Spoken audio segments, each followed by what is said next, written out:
he wasn't going to mess around. He didn't need to take students. He didn't want to take students. So he wasn't messing around. He just asked me point blank, are you going to commit to this as a lifestyle right now or not? And if you do, I'll take you as a student. And if you don't, I won't. Just right there, right then and there. And in my recollection, I didn't even hesitate. It wasn't even a question. I just said, yeah, can we start right now? Like it was that clear to me.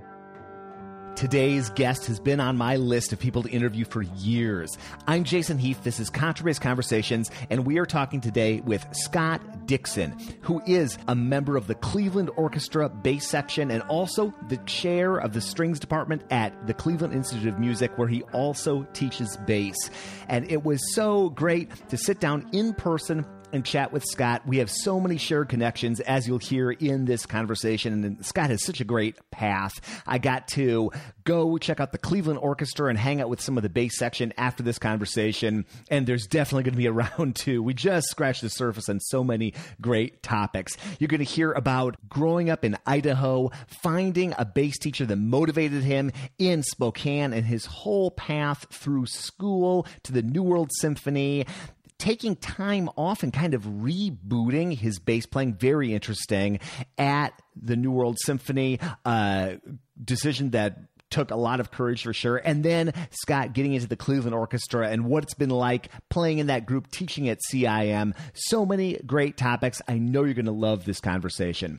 Quick shout out to our sponsors, D'Addario Strings, Upton Bass, Steve Swan, A440, and the Bass Violin Shop. More on them in a bit. But let's dig into this conversation with Scott Dixon. So, Coeur d'Alene, Idaho. From Coeur d'Alene, Idaho. From? Right. Okay. Yeah. And I've driven through I-90, headed west, out to this and that. Out to Seattle, probably. Exactly. Yeah. And you go through Spokane not too long after that, right? Yes. Okay. So I guess my first question is, how the heck does someone from Coeur d'Alene, Idaho find themselves in the Cleveland Orchestra? And that could take like 9 hours, I'm sure. But tell me about that path, maybe starting with Coeur d'Alene. Yeah, absolutely. That's I love that part of the world so much. It's very much out of the way. People always tell me they drive through it on the way to Seattle because it's. But once you're there, it's kind of a surprise. It's a really, really beautiful place out in the middle of nowhere. I guess how do I put the shortest possible version? My oldest sister was in orchestra, middle school orchestra. We had great middle school and high school orchestra programs, and looking back on that now, I had no idea at the time how lucky that was, that so many people don't have that. I had really, really committed and high quality teachers of these, in the school teachers in the orchestra and band programs in these schools. And I really, really, I'm thankful for how lucky that was. So my older sister played violin in the orchestra. And I played a lot of guitar. I played a lot of piano, things like that. I always knew I wanted to do something in music. But actually, the truth is that my older sister was in the orchestra, and I just kind of did. I thought, well, she does that, I'll try that. Mm-hmm. And I remember that she had a crush on one of the guys who played bass in her orchestra, and I remember her saying, "Yeah, all the cool guys play bass."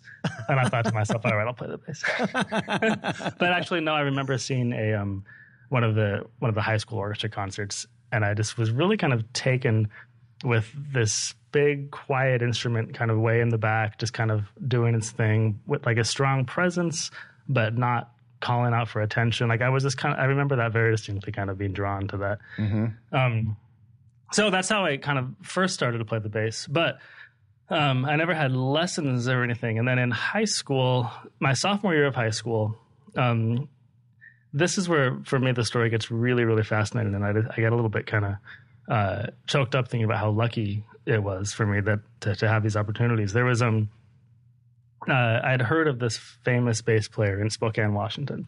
That was like the big city from where I grew up. Right. So we would go to Spokane for whatever. Just that was the big city, and I was aware that there was some famous bass player there who was principal of the Spokane Symphony. So I barely managed by the skin of my teeth to book a lesson with this person. I was curious. I had never really heard the bass played at a high level, didn't know anything about it really. So I went for a lesson, And this man was a Roma vice papier who not a lot of people know of, but he was in the Leningrad Symphony, Leningrad Philharmonic, at the same time as Levinson, in the same section as Levinson back in Soviet era Russia. Went to the same school at the same time with Rodion Zarkin. I'm probably mispronouncing that name, but this was this kind of a circle of players. This was that world. And so he grew up in Soviet Russia, made his way into the St. Petersburg Philharmonic, and left Russia. So, I mean, for many reasons, obviously. There are a lot of reasons to leave Russia at that time. So he defected, basically, and took an audition for the he moved to Houston where his wife had family, and he spent a year trying to learn the language. And the short version is that he ended up in the Spokane Symphony as principal in this little town in Eastern Washington. So I was able to kind of get a lesson with him, and I went, and I had never had a bass lesson. I had never heard the instrument played really. I went and played some scales that we had worked on in the high school orchestra, right? Like I knew probably a 1 octave D major scale, that kind of thing, and I remember I remember this first lesson so vividly. He said, "You play too bad. You play pretty bad," he said. And he said, "But I think maybe if you work very hard, maybe I could take you as a student. You play pretty bad." And so he asked me right there on the spot, like point blank. He wasn't going to mess around. He didn't need to take students. He didn't want to take students. So he wasn't messing around. He just asked me point blank, "Are you going to commit to this as a lifestyle right now? Wow. Or not?" Yeah. "And if you do, I'll take you as a student. And if you don't, I won't." Just right there, right then and there. That's a heavy question for that age. Yeah, sophomore in high school, I was in, and in my recollection, I didn't even hesitate. It wasn't even a question. I just said, "Yeah, can we start right now?" Like it was that clear to me, because it was clear that that there was some kind of greatness there. There was something there that I had never kind of been around from a small town. So, right then and there, I just decided, yes, I'm going to do this. And that was it. So what were those first lessons like? You play pretty bad, but you commit. So now you're committed. Yeah. How did he get you out of that state and move you down the path? It was brutal. I remember that my mom used to come to lessons, and she had to stop coming to lessons because it was so painful to watch. It was very, I guess what I would describe as like very, very high level in a kind of like old world way, right? It was I started in high school with he had me working out of the Simondl books, and week after week I had one position a week to learn, and if I couldn't play all the exercises just right, I had to repeat that position. And he was brutal. He would yell, and there were no such thing as compliments. Everything was very, very strict and direct. And I loved it. I mean, I really, really enjoyed that kind of work. It was kind of a sort of a glimpse into what was possible. I've always wondered what it was like, or would have been like, studying with that sort of old world, let's say, teacher. I never had anybody who was like that. I had like so many people, I had a great first bass teacher who kind of took me under his wing, and lots of, lessons and extra time. But was that so?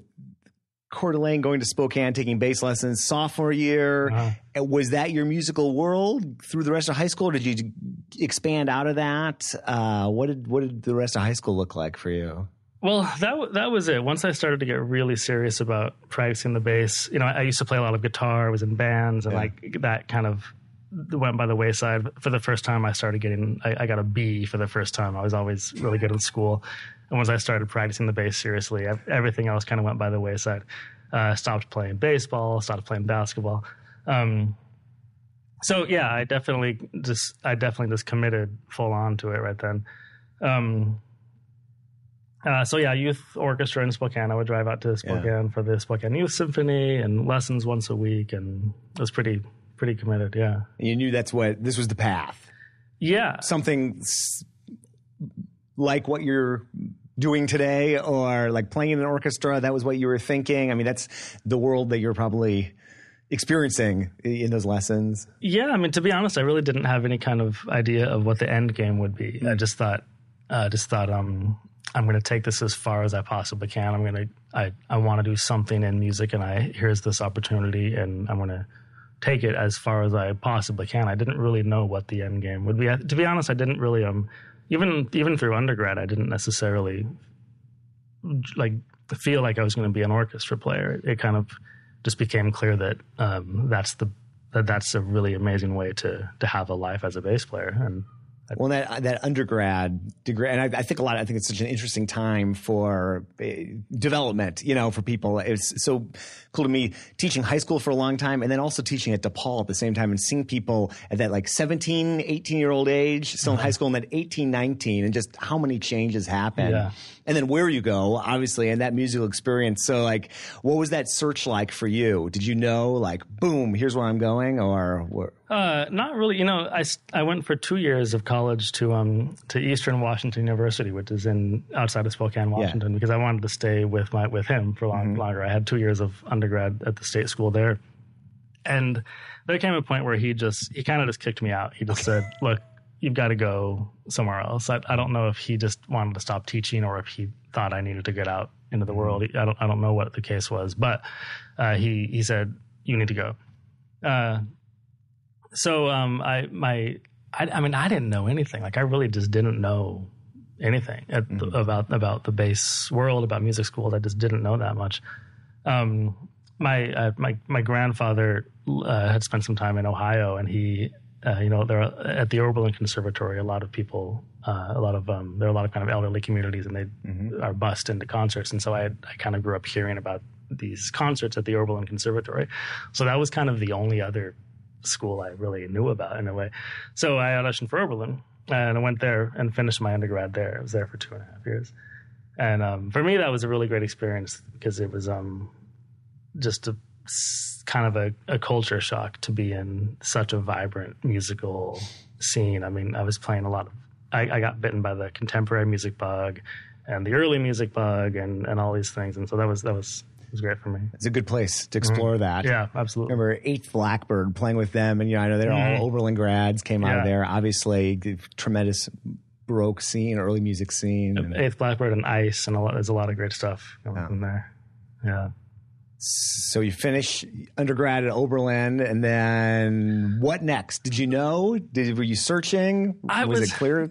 Well, that was a major transition. That was finishing undergrad and going into the next step was a big change for me because all through undergrad I was playing solos. I kind of thought I was like a hot shot, like playing bass solos, right? But then I started to realize that there were a lot of people who could just play these things called excerpts, and they had these things called strokes that they could do, and I had really expressive sort of old school Russian kind of solo playing, but I kept getting this inkling that there's more to music than that. I started to feel like, wait, I'm on some level, maybe I'm just copying my teacher. Like maybe I didn't grow up in Soviet era Russia, but I sound like I did. Like maybe there's something wrong with that. Like maybe that's not my organic way of making music. So that was kind of an awakening. And I was very, very, very lucky to get into the New World Symphony at that time. So I went from Oberlin to the New World Symphony. And I just decided to completely start over. Really? To completely start over from scratch. I felt like I'd hit a wall where I could practice more and practice more, but all I could do was hit the wall harder, if that makes sense. Yeah. So this was a very tough time for me because I took 6 months off. I graduated Oberlin mid-semester because I had transferred. So I took 6 months off, and my longtime best friend and I sailed to Alaska from Bellingham, Washington. So we took for 4 months we were on a sailboat, little tiny 24-foot sailboat, sailing up the coast, the entire coast of British Columbia up to Alaska and back. And so obviously didn't play the bass for 4 months. That must have been amazing. It was incredible. We absolutely unbelievable. I mean, just in a very, very, very small boat. Our toilet was a bucket. Like literally, we just had a bucket, and then we'd put the lid on the bucket to like sit on, and then use it as a cutting board. And yeah, for months. For 4 months, this was life. Yeah, man. Yeah. We got chased by a grizzly bear. It was great. It was a lot of fun. This episode is brought to you by the Bass Violin Shop, which opened in 2001 as a small double bass workshop in Greensboro, North Carolina.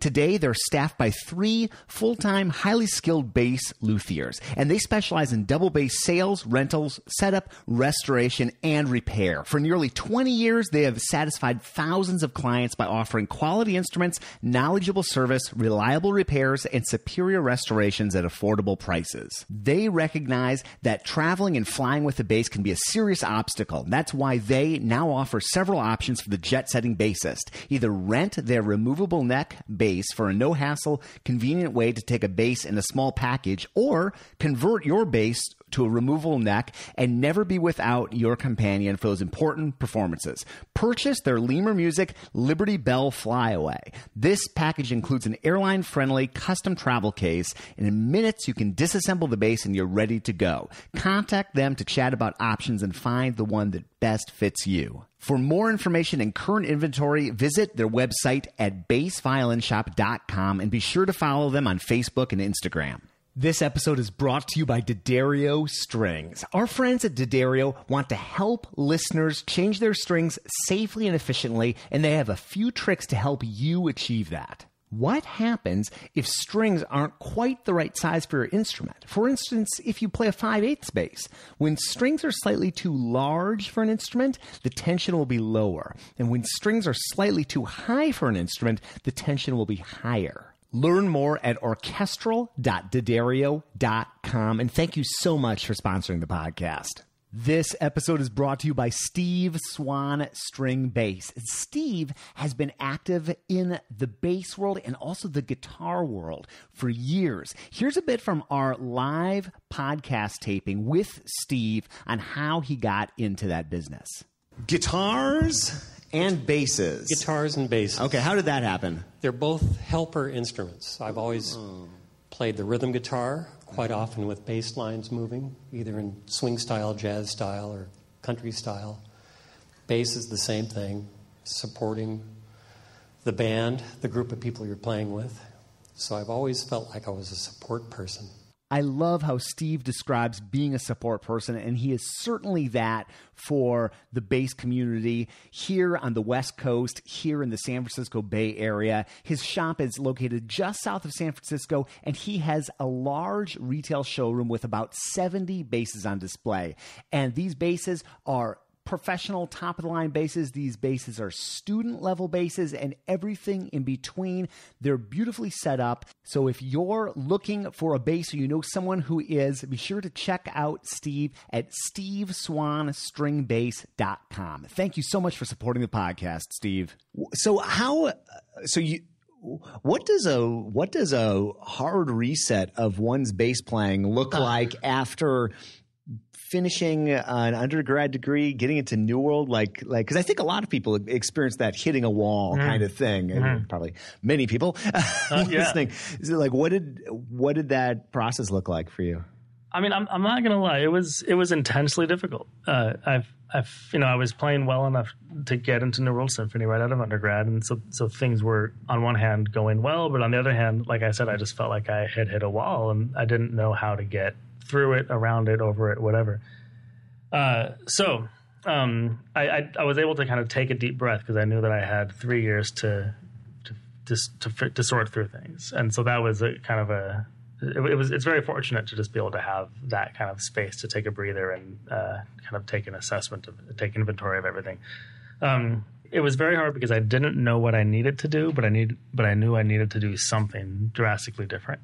But I was around a lot of incredible players. I mean, the level of bass playing there is and was at the time just really, really high. I mean, it was very inspiring to be around all these people. But so I was hearing people do these things that I just couldn't do, and it was frustrating me.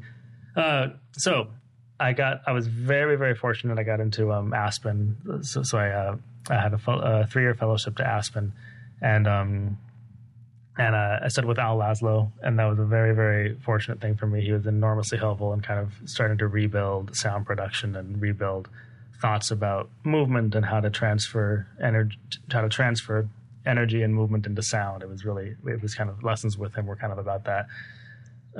He seems like such a special person in terms of that approach, and deep thinker. And I know Ira Gold, who we both know, he got so much out of studying with Al Laszlo. And I haven't had him on the podcast yet, but one of these days, hopefully. But I've heard so many stories from people over the years, and even things like he'll have you sign a contract at Aspen, like you're gonna. I don't know if it's a practicing contract or what, but what's he like as a teacher? What, I know he's different than many bass teachers. Unique. He really. I studied with him for 4 summers at Aspen, and I would have gone back for a 5th summer, but that was when I got the job here. So it was that influential for me. He was my first lesson with him. He said, "Okay, put the bass down, and now lean against my hand." And I thought, this guy's crazy. What on earth is he talking about? And he had me doing all this stuff, thinking about leverage and how to transfer weight and things like that. And I left that first lesson thinking, this is going to be a waste of a summer. This is insane. Like, what am I doing? And like little by little throughout that next week, one day at a time over that next week, I kind of started to replay the things he had said, and I thought, okay. That makes sense. Sure. Like, fine. I see that there's a point to be made there, but whatever, And then finally by the end of the week, I had kind of sorted through everything he had said, and I thought, oh, this is amazing. This is everything. This makes so much sense. So he was a major, major help for me in kind of rebuilding. Where did those concepts come from? Were they from other instrumentalists? Did he just wake up one day? Because he's just a very, very deeply thoughtful and intuitive person, and I think he just sees things from a very different perspective and is able to kind of get his head around things in a different way. I'd be curious to ask him that question. To be frank, I don't know much about his music and bass education. Yeah, but he takes a very kind of holistic perspective on things that was really helpful for me. And then, so while I was at New World Symphony. For me, what became my next big major step was lessons with Paul Ellison, and he I'll never forget this first lesson with him. He came in, and I just one of the things that is a lot of fun about New World Symphony, but that at that time for me was very frustrating, kind of maddening, is that we'd see different very high level professional bass players once a month or once every few months or whatever. And it was kind of maddening to me, very frustrating to see one person tell me to do something very specific in this way. And then the next month, another big deal principal would tell me to do the exact opposite thing. And at that point, I didn't have the context for how to make that work. I couldn't handle that duality of this works and this works. I just sort of wasn't equipped for that. Mm-hmm.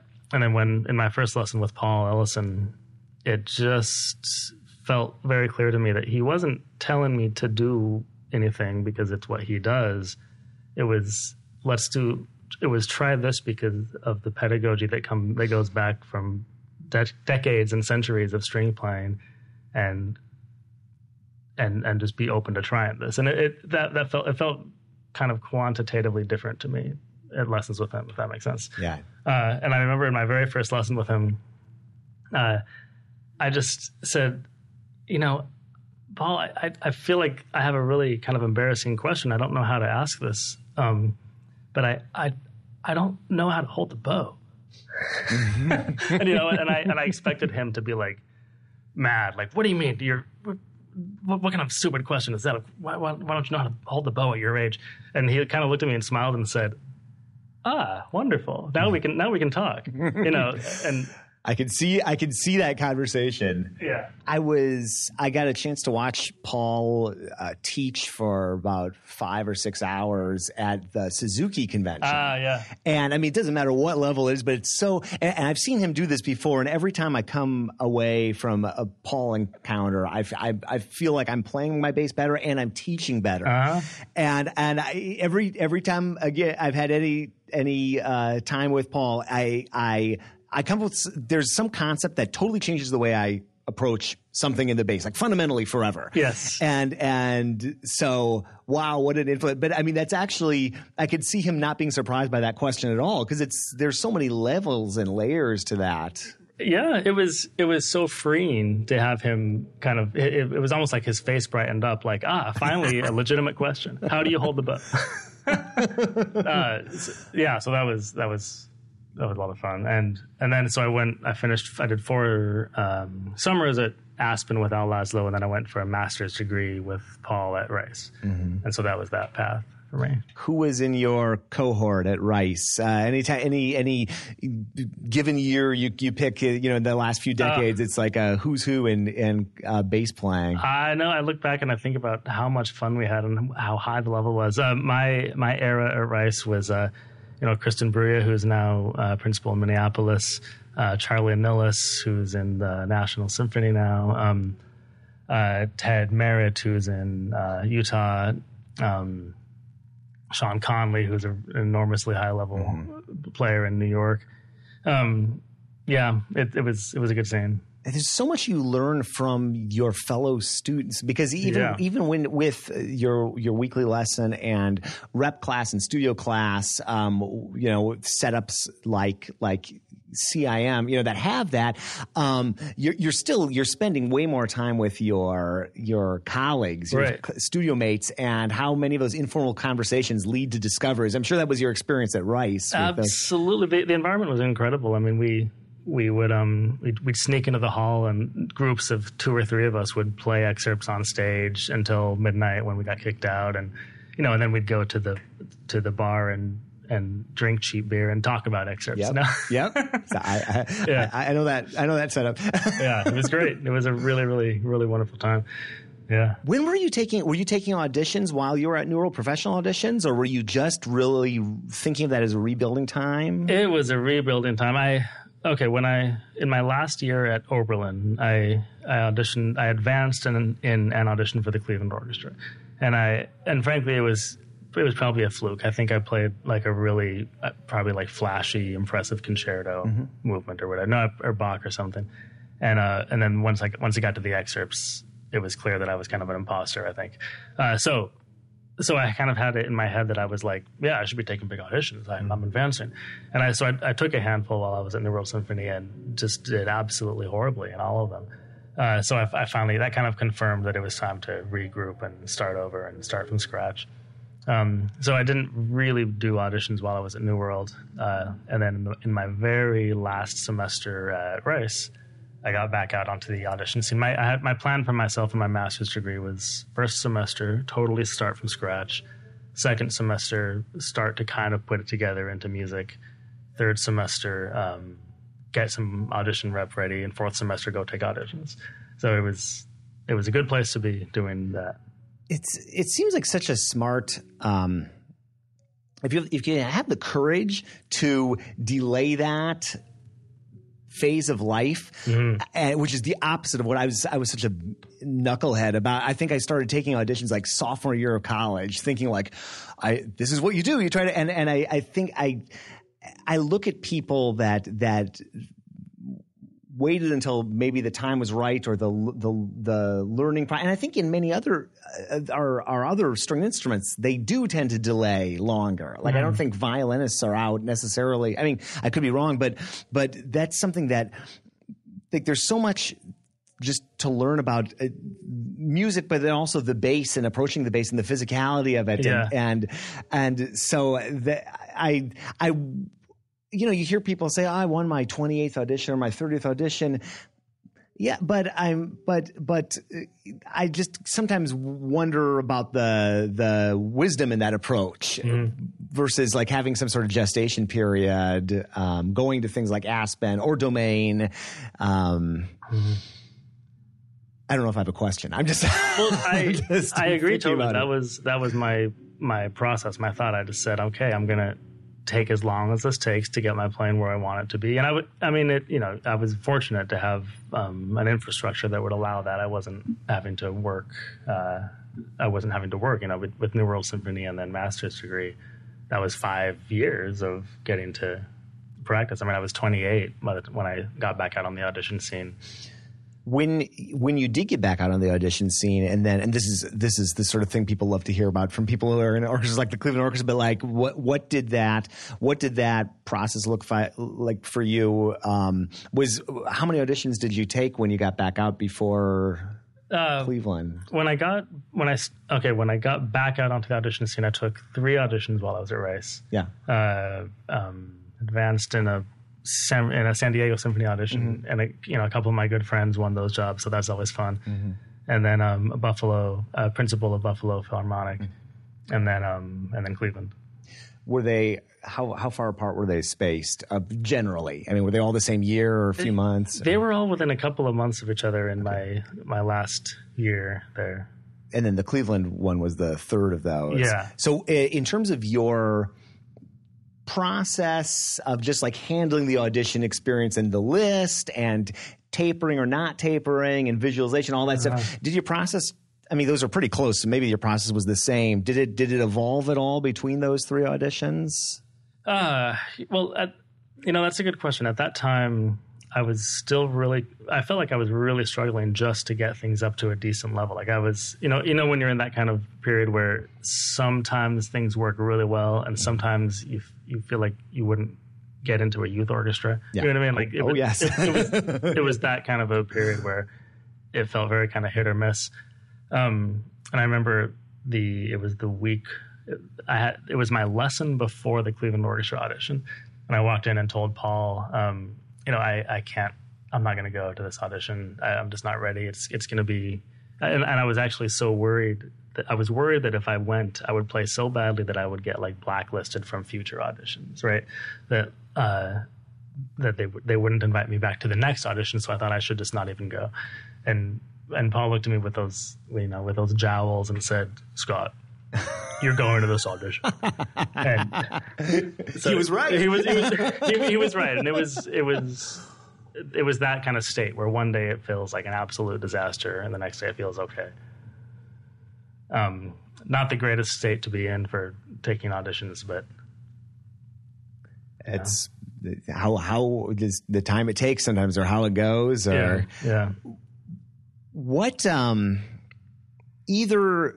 I'm sure because you've been here just over 10 years at this point. Yeah, I've been in Cleveland a little over 10 years. Okay, yeah. And I'm sure you've been on audition committees for bass and other instruments. I've been on just one audition committee, and for bass. It was a bass audition. Okay, yeah. Okay, so it could either be relating to that or your own experience, but I think that the prep process is something people ask about all the time. So and you're generally, I think most people I've talked to who have jobs like what you have did more auditions in a row before that, or they were over 5-6 years or something like that. But so it might be a little different for you, but like, what do you talk with students about at Domain, or as like a good strategy? Like, let's say the Chicago Symphony is going to have an audition in 8 months. Like, what would somebody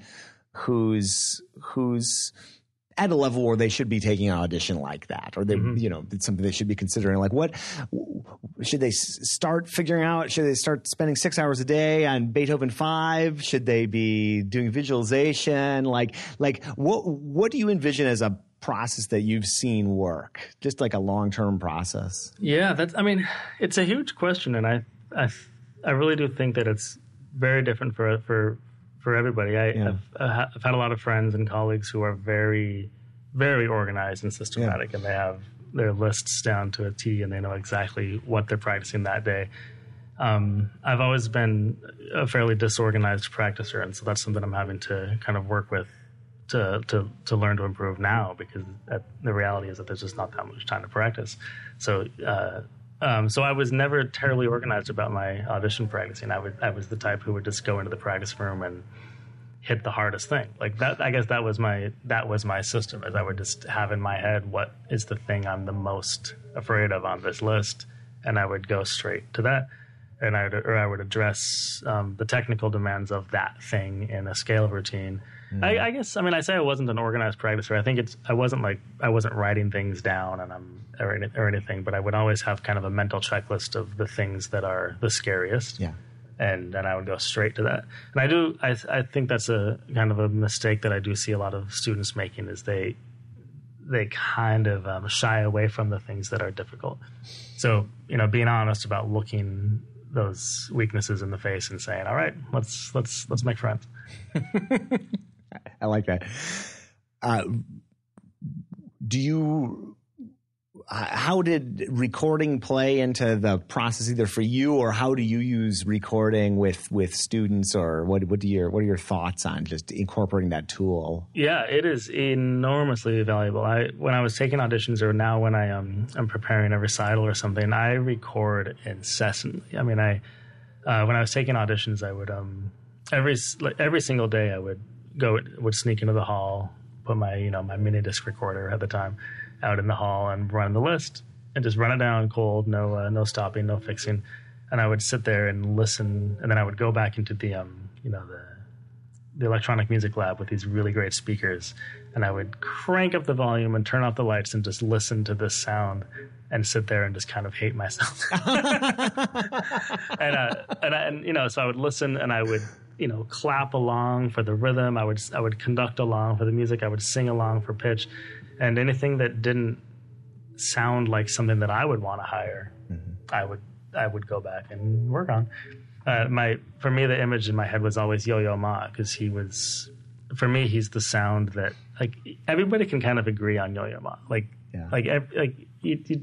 Whatever. It's like there are people who don't like his playing, and there are reasons or whatever. But I feel like most people can just kind of agree, yeah, that's just really nice playing.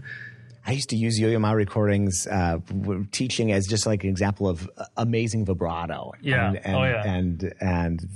You could do worse than Yo-Yo Ma as a standard for sure. Exactly. And now preparing recitals and things like that, I've got my phone with me in the practice room, and I just always I record a lot, and I listen to it in the car. I crank up the volume, or I'll listen to it while I'm washing dishes or whatever, and I just try to listen to it as kind of as critically as possible. Like if I bought this recording, what would I think of this person? It's really easy to criticize other people, but it's hard to focus that on yourself. It's so hard to get into that habit, but if you can get into that habit, it's amazing. I used to do that with my orchestra conducting. I would record all my rehearsals. I had this really long commute, and it was actually depressing because I would record all my rehearsals that day, and I would listen to them in the car driving home, and I'd listen to them all, and I still wouldn't be home. That's how long my commute. I relived my work day in the car. But it was so amazing. And I've done that with my bass playing. I'm not taking auditions these days, but for other aspects. And it's, if you can just get into that groove, and just sort of like, learn that, inhale deeply, and I agree. I think recording, like you said, recording yourself conducting or recording yourself in other scenarios, it's enormously illuminating. Yeah. And like what you were doing, being able to get into a hall and like at CIM, having these big spaces where you're able to get it's just something. Developing that practice room sound is such a dangerous thing. And when you were recording, when you brought that love the mini disc player, I remember those days. Where'd you put it in the hall? Front of the stage, different places, back of the hall?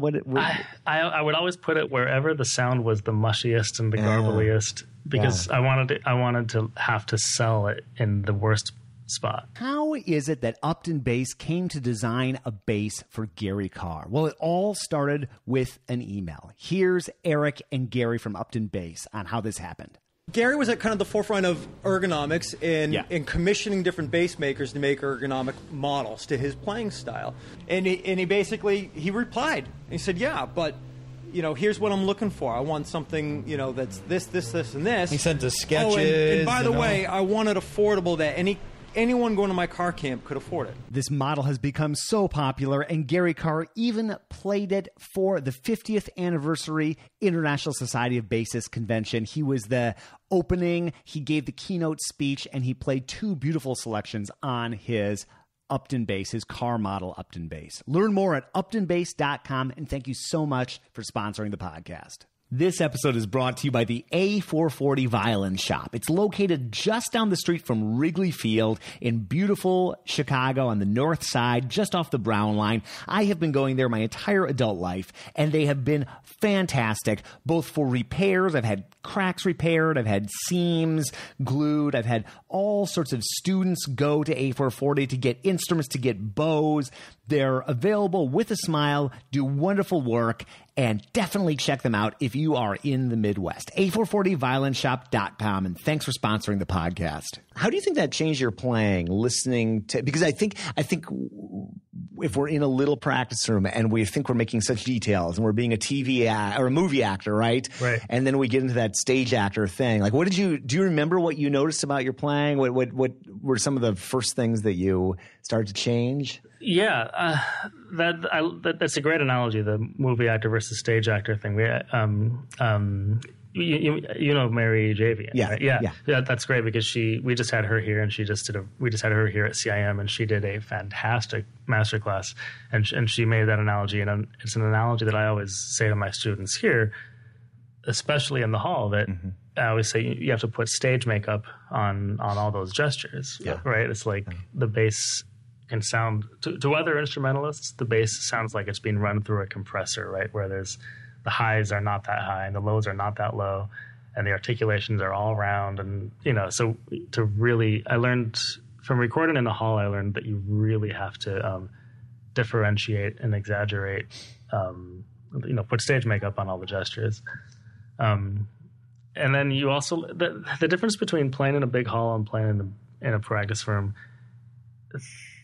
In a practice room, there are a lot of things that just don't really make it out into the hall.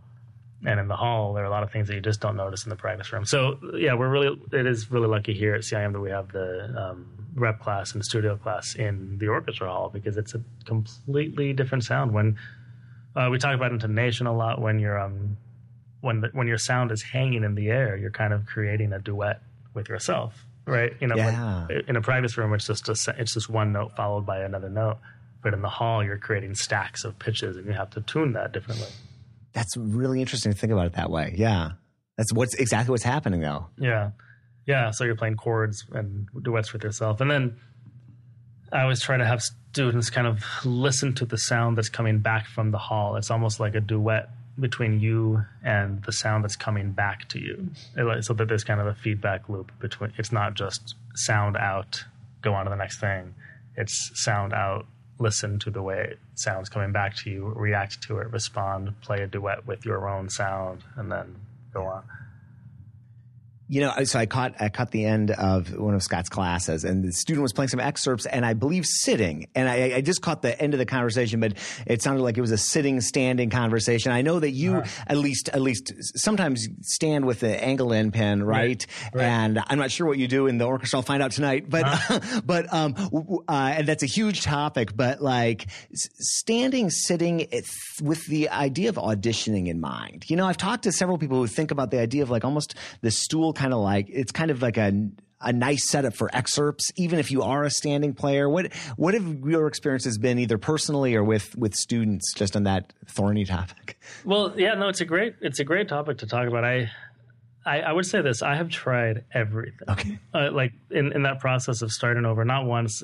So I started over right after undergrad. Yeah. Started over again when I got to Rice.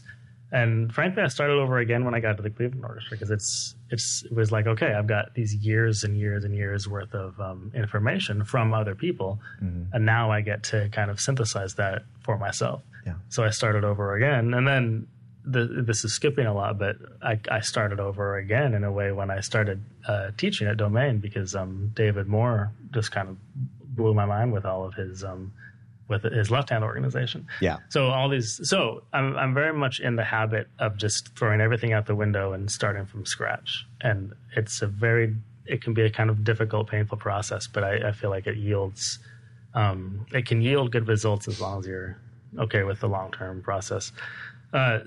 Which is all that is to say that I've tried all of the above: standing, sitting, bent pins, straight pins, German bow, French bow, all these things.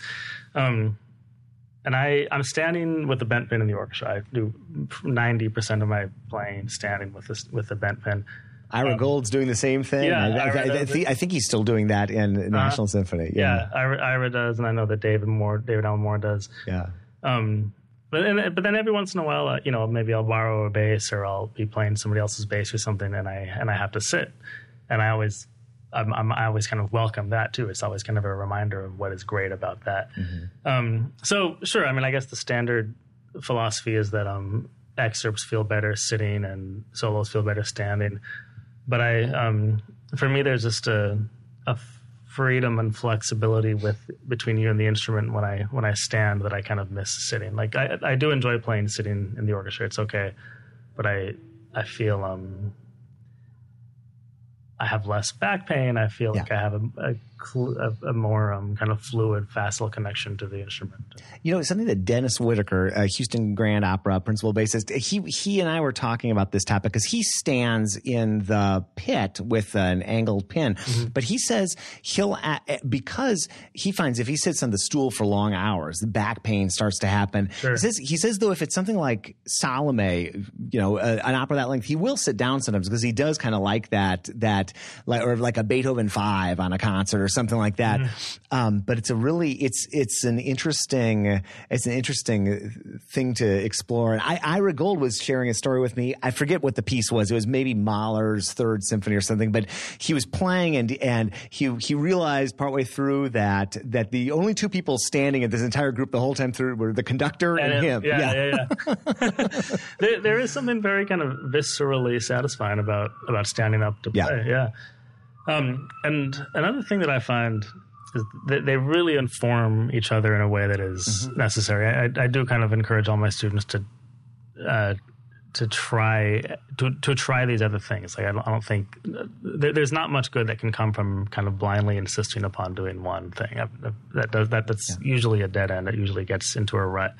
The more you do this one thing, you think you're perfecting it, but you're really just digging your rut deeper and deeper. So I do try to encourage people to try everything. I played German. I'm working on German bow. I play French bow, but I'm working on German bow, and I play German bow a lot in the orchestra now. Or I have a hybrid bow. That's kind of my Is that one of those Boris? Yeah, Fritsch Boris. Yeah, okay. I have a Boris Fritsch hybrid, and it's a lot of fun because I'll go for a couple of weeks playing mostly German bow, and then I maybe hit a wall with something, and then so I switch over and play a couple of weeks with French bow, and they inform each other. Yeah, how do they do that for you? Because my thing I've been goofing around with now is when I'm teaching, I play German bow, unless I really need to show something. Well, I'm a pretty raw German bow player. I've been French bow my whole life, but I feel how they inform each other. I just haven't done it enough yet. Like what if you've been playing German bow a lot and you go back to French bow, how does it feel different for you?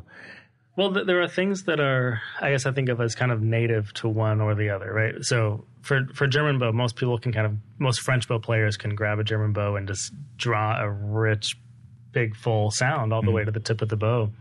And there's something very satisfying about that. So, if we're playing Bruckner, Mahler, Strauss, I'll play that underhand. I'll play that with German bow. And then okay. Actually, here's what I like to do. Maybe this annoys the crap out of my colleagues. I should actually ask them if this is annoying to them.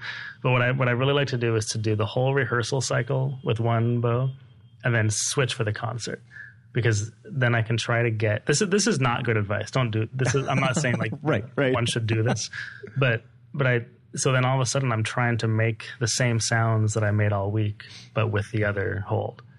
And so if I played the whole week with German bow, then I flip over to French bow, then I have to become very conscious of how to draw sound all the way to the tip, even without the sound getting weaker, and how to keep that density of sound.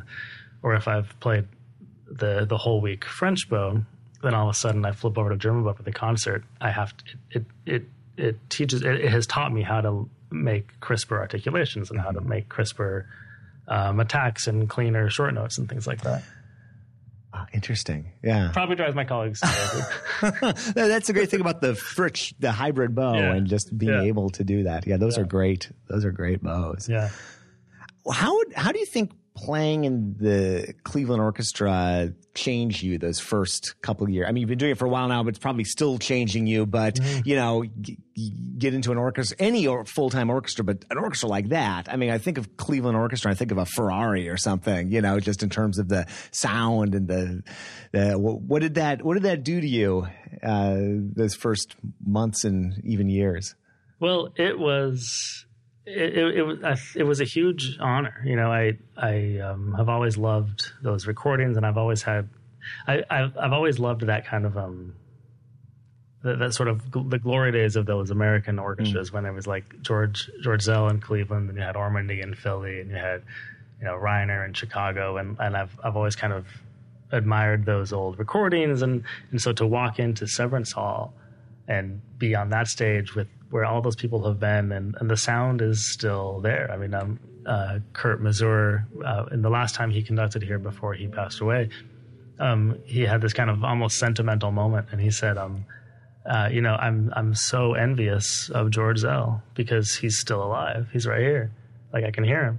Wow. And that really touched me and struck me. So there is a very, very kind of firm commitment to the aesthetic. I guess the way I think of it is that in the Cleveland Orchestra, nobody's really playing the way they play. You play the way the Cleveland Orchestra plays. You kind of put on your Cleveland Orchestra hat and when you walk out on that stage.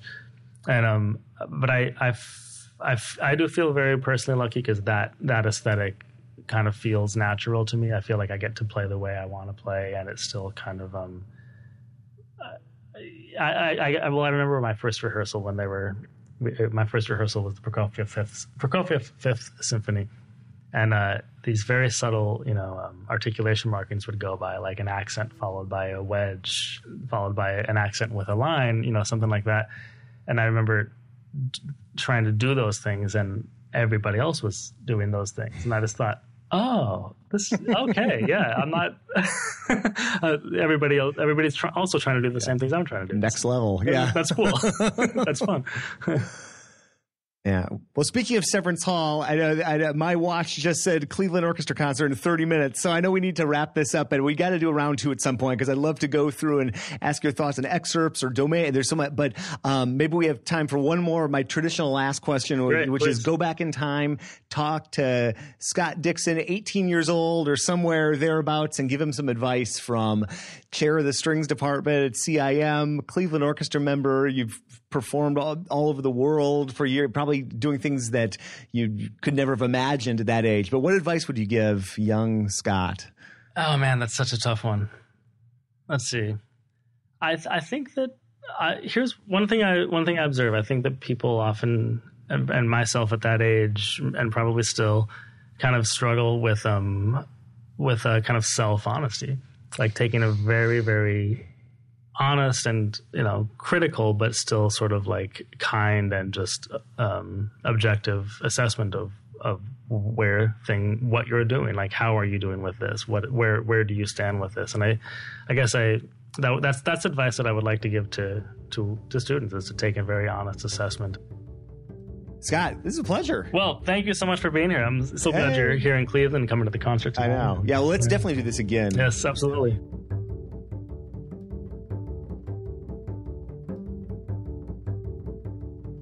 Scott, so great to chat with you. So great to hang out in person and see the Cleveland Orchestra. Folks, if you've never been to Severance Hall, you've got to check it out. You owe yourself a trip to Cleveland, which is a mighty righteous and cool town. I got to say, I really have enjoyed my experiences, limited experiences, but my experiences hanging out in Cleveland. Cool town in all sorts of different ways. And it's certainly people like Scott that make it musically vibrant and a great place to be a bass player. So thanks, Scott. And we'll do it again soon for sure. If you'd like to reach out and get in touch, any suggestions on show ideas or just to say hi, Feedback at Contrabass Conversations will put you in touch with me, and I love hearing from folks, so please do that if you haven't, or even if you have. I'd love to hear from you. Contrabass Conversations is produced by Michael Cooper, Steve Hinchy, Trevor Jones, and Mitch Mooring. Mitch makes beautiful basses in the Dallas area, and you can learn more about what's going on with him at mitchmooring.com. I'm your host, Jason Heath, and we will see you again soon for more life on the low end of the spectrum.